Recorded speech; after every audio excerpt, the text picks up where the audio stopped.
fin de campagne. Enfin, presque.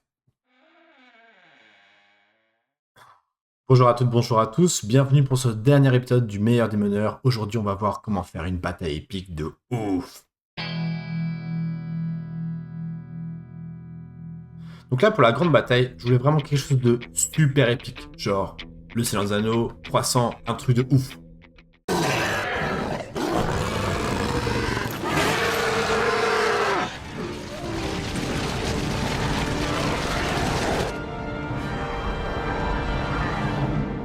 So it begins.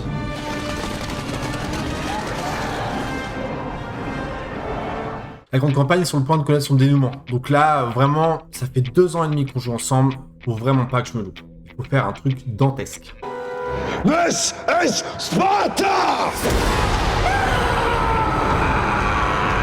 J'ai fait ça en 2 temps. En premier, j'ai fait une sorte de conseil militaire. J'ai demandé à mes joueurs de rassembler leurs alliés rencontrés tout au long de la campagne. Les gobelins, le bureau, les nains, on met un peu tout le monde dans la même sauce. Je voulais une scène de conseil où on discute vraiment stratégie. Comment est-ce qu'on s'organise, quelles sont les forces, qu'est-ce qu'on va faire comme mouvement. Vraiment un truc qu'on planifie pour de vrai, qu'est-ce qu'on va mettre en place.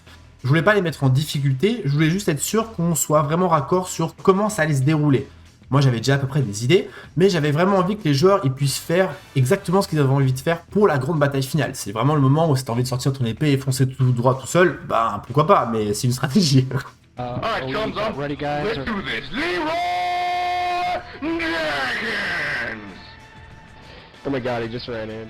J'ai repris un peu l'idée de la fin du Witcher 3 ou dans Star Wars, où les joueurs participent et vont vraiment influencer le cours de la bataille. Je voulais pas une scène trop longue, mais suffisamment dense pour que chaque choix compte et ait de l'importance. Moi, de mon côté, je sais que la bataille va se dérouler sur plusieurs niveaux. Imagine bien que le grand méchant, il va pas les attaquer de front comme ça, comme un idiot. Donc, moi j'ai prévu que ce soit aérien, terrestre et même souterrain.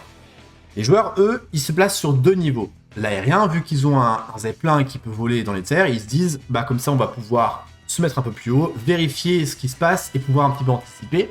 Et aussi, ils vont mettre des mecs à l'intérieur du temple pour protéger le prisme. Alors pour l'adversité, j'ai déjà la sorcière du groupe qui est dans le camp de l'adversité. Donc je vais pouvoir faire des scènes en miroir de qu'est-ce qui se passe de l'autre côté de l'écran chez les méchants pour donner une sorte d'avant-goût de la bataille. Ça va me permettre de montrer toute l'étendue de la puissance de l'armée de Nostromo, même si je vais me garder quelques surprises. Une fois le conseil militaire passé, on a un petit moment de répit. Tu sais, le fameux calme avant la tempête. Tout le monde se pose, c'est le moment un peu de faire le compte sur qu'est-ce que mon personnage a fait, qu'est-ce qu'il a fait de bien, qu'est-ce qu'il a fait de mal. On se pose vraiment beaucoup de questions et c'est vraiment le moment introspection. Là, t'imagines bien qu'à ce moment de la campagne, la tension, elle est réelle pour les joueurs. Potentiellement, leur personnage peut mourir. Ça fait 2 ans et demi qu'on joue ensemble. Et là, au dernier affrontement, tout peut basculer. Ça se sentait vraiment dans les échanges entre eux. Il y avait du bon RP, mais tu sentais que c'était quand même... L'émotion était là. Il y en a certains qui s'isolent, d'autres, ils préfèrent confier leur dernière volonté au cas où, tu vois, on se fait un petit testament, etc. Certains vont plutôt se préparer à la grande bataille, aiguiser leurs armes, etc., etc. Ça fanfaronne, mais je te garantis que ça claque sec des genoux. L'aube se lève, tous les aventuriers sont sur le navire volant, ils scrutent l'horizon à la recherche du premier signe d'affrontement. C'est parti.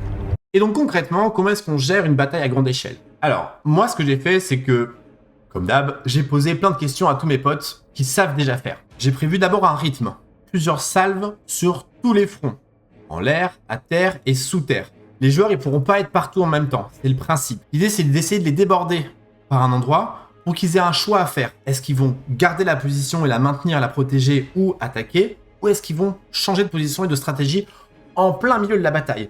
Tout l'enjeu pour moi, il est là. C'est à eux de se décider sur quel front se concentrer et qu'est-ce qu'ils vont devoir privilégier. À chaque fois que je lance une nouvelle salve, je passe la balle à un joueur différent pour que tout le monde puisse briller. L'idée, c'est que comme encore une fois, c'est la dernière grande bataille, il faut que chacun soit vraiment épique. Tout d'abord, les airs. Je vais leur envoyer des créatures qui volent, des espèces de dragons, pas aussi puissants, mais qui vont bien leur casser les pieds. Ils vont s'attaquer aux voiles de leur bateau, à tout le système qui les maintient en l'air, bref, vraiment les mettre en difficulté. Il y en a un qui prend l'initiative de s'accrocher à un cordage et de se balancer dans les airs, trop cool. À terre, il y a des troupes de l'ennemi qui arrivent par la forêt. Ils commencent peu à peu à submerger les forces qui sont sur place. Donc, Les joueurs qui sont, eux, en l'air, ils voient qu'en bas, ça commence à être un petit peu le bordel, mais pour l'instant, ça tient. La tension, elle monte d'un cran. Pour ceux qui sont à l'intérieur du temple, pareil. Je fais monter l'information que quelque chose se passe. Ils sentent la terre trembler parce que les affrontements dehors, mais pas que. Ils sentent qu'il y a quelque chose qui bouge, qui est en train de bouger sur eux. Ce que je veux faire, c'est un écho à une vieille rencontre qu'on a fait un peu plus tôt dans les mines. Il y a un truc qui va arriver par-dessous. La bataille se déroule bien, chacun fait ce qu'il a prévu, et la tension monte petit à petit. Ça avance, ça recule, il n'y a pas vraiment de camp qui l'emporte, parce que certains PNJ décident de se sacrifier ou de prendre le lead par rapport aux joueurs. Ça permet aux joueurs de respirer un petit peu et de ne pas se retrouver comme ça. Ça permet un petit peu à cette bataille de respirer. Mais le rythme doit continuer à avancer. La tension doit être forte pour aller jusqu'au point culminant, le moment où Nostromo va débarquer. Et ça arrive à ce moment-là. Alors que les joueurs, ils sont au-dessus de la bataille en train de se dire « c'est bon, on va pouvoir contenir », en dessous d'eux, au niveau du temple, ça explose. C'est là où ils avaient mis personne. Et ça, c'est fortuit. Moi, j'avais déjà décidé avant le début de la bataille que Nostromo, il attaquerait par en dessous. Ça, je ne l'ai pas décidé au moment où les joueurs, ils ont pris leur décision. Qu'est-ce qu'on va faire? Comment est-ce qu'on s'organise? Je me suis vraiment positionné avant même la bataille. C'est sa stratégie de passer par en dessous. Ça se passe comme ça dans le jeu. Et là, ils décident de regarder en dessous. Ah, c'est merde!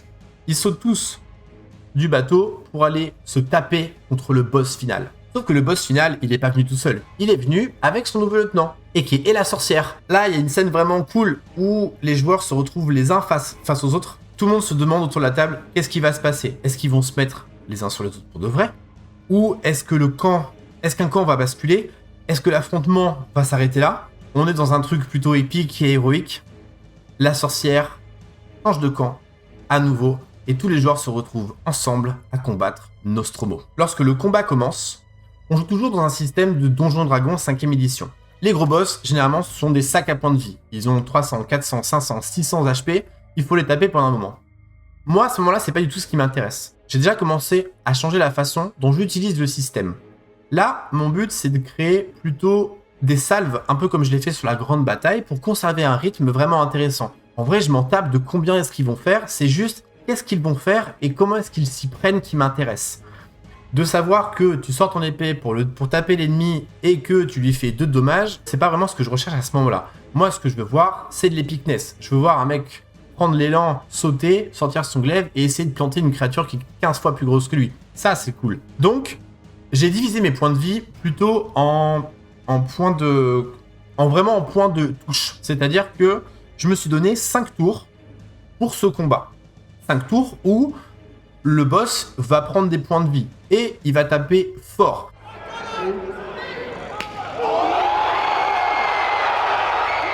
Il y a des personnages joueurs en face qui tombent au combat, ce sera le drama. Si les joueurs arrivent à abattre mon ennemi en 5 tours, c'est eux qui l'emportent. 5 tours, c'est à peu près 20 minutes de jeu, grosso modo.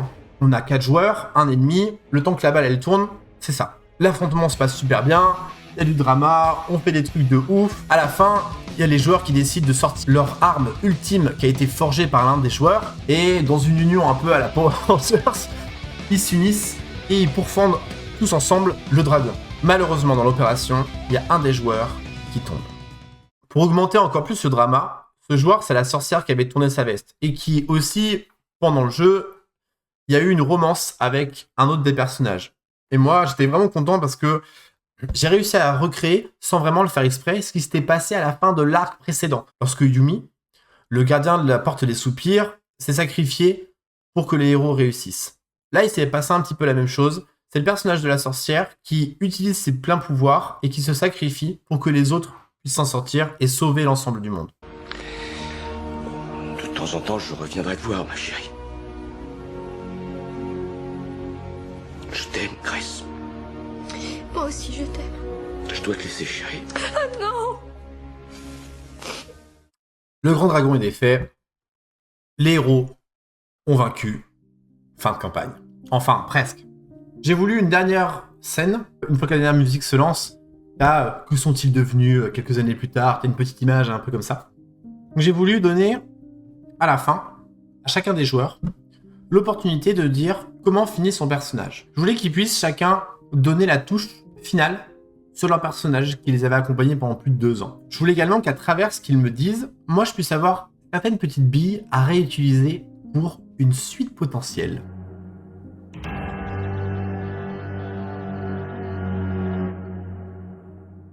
Les 3 joueurs encore en vie ont chacun eu des ambitions pour leur personnage final différentes. Le barbare, lui, il a décidé de finir grand arpenteur du monde avec ses zeppelins volants.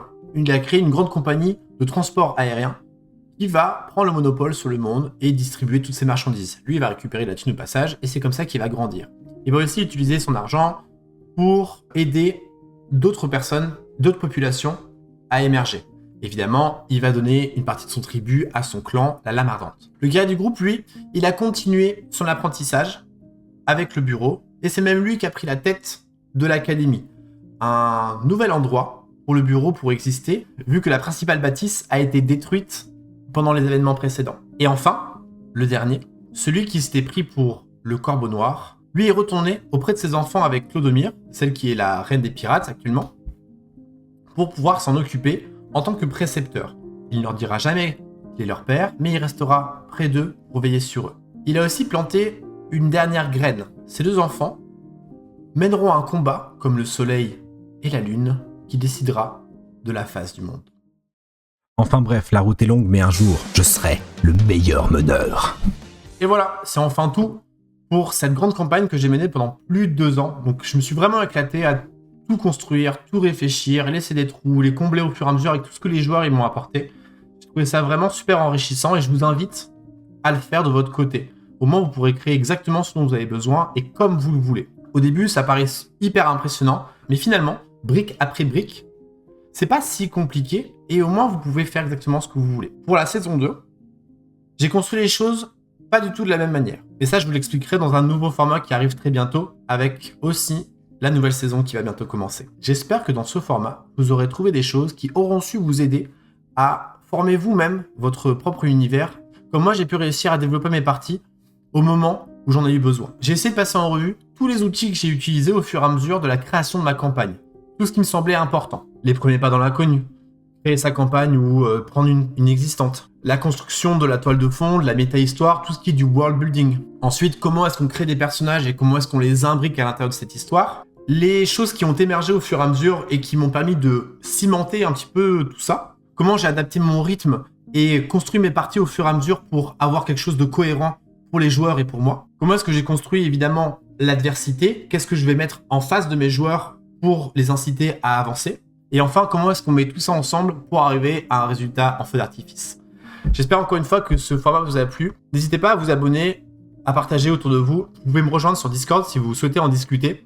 En tout cas, je vous dis à bientôt pour de nouvelles aventures. Prenez soin de vous et jouez bien. Ciao!